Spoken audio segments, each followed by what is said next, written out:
What is up, guys? Jarv here, back today, jumping into Destiny 2.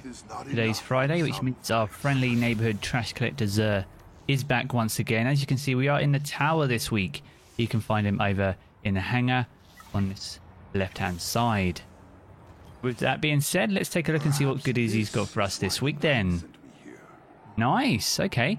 We'll start off here as we always do. So this is the exotic engram. So if you still don't have a full collection, guys, be sure to come pick this one up. This will guarantee a piece of exotic armor or weapon that you may not have. If you have a full collection though, then this will provide a random piece of exotic armor, hopefully with higher stat rolls than anything that you have. So if you're trying to mid-max your builds or get high stat rolls or anything like that, be sure to come grab this and we'll grab it towards the end. If you have the Cypher, then you can actually grab two of these if you don't wish to grab any of the exotics from Master Rahool over in the tower courtyard. Quick skim, so we have the Huckleberry as the weapon of the week. We've got Lucky Pants for the Hunter, Mask of the Quiet One for the Titan, and Lunafaction Boots for the Warlock. Any consumables, if you're new to Destiny, can be found here if you're still working on your 5 of Swords, and any invitations of the 9 can be found at the bottom. Huckleberry then. So this has Ride the Ball as its intrinsic trait. Increased rate of fire and recoil while you're holding down the trigger. Kills with this weapon reload a portion of the magazine. It's got a very strong set of perks. It's got ricochet rounds and rampage. This is probably one of the best SMGs, especially for an exotic SMG. The catalyst is very strong. It actually reloads your entire magazine on a kill, and that stacks rampage very well, and it does immense amounts of damage because you pretty much always have ammo in your magazine and you can mow down many ads. It has a few ornaments. I've only got the one, but it's definitely worth grabbing, guys. It's very hot and it's very good as an SMG, and it might be very good going into next season. Lucky Pants then, for you hunters out there. We've got a Void Affinity with a 61 stat. Unfortunately, we've got a Strength Resilience preferential roll there. A legally modded holster is the armor's perk, so precision hits load 1 round to the chamber of stowed hand cannons, and hand cannons ready faster and are more accurate immediately after swapping to them.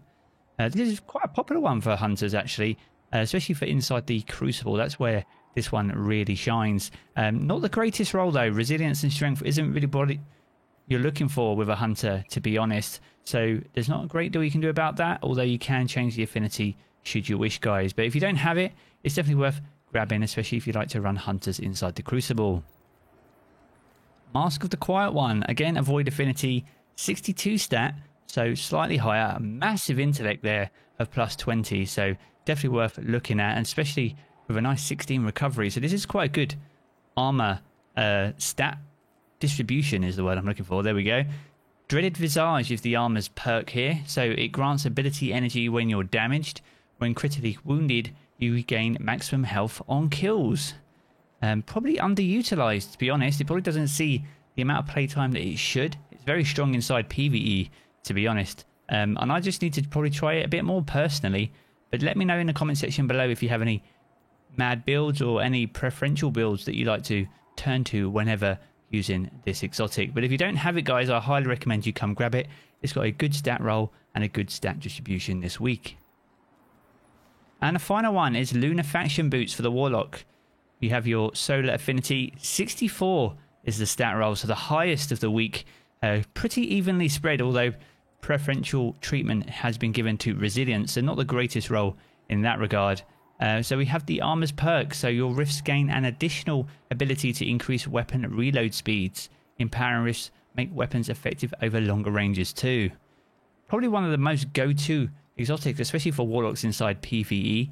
Obviously, this wouldn't be one you'd see inside the Crucible. You'd probably be using Transversive Steps or something like that as a Warlock. But if you enjoy running Middle Tree and you like to do the Well of Radiance, then be sure to come grab this, guys. It's a high stat roll. Solar isn't too bad, and it is very effective as a Warlock. So there we have it. That is Xur for this week. So actually quite a decent bag and some pretty hefty stats, especially for the Titan this week. If you're jumping into Trials, it's on the Dead Cliffs this week, so good luck if you're running any Trials cards, and be sure to come pay St. 14 visit should you need it. So that's going to wrap up the video for today, guys. If you have enjoyed it, be sure to leave a rating down below. That super helps me out here on the channel. And if you are new around here, I want to see more Destiny 2 content, then be sure to hit subscribe as well. I'm going to jump back into the game as always, guys, but I will catch you all again very soon.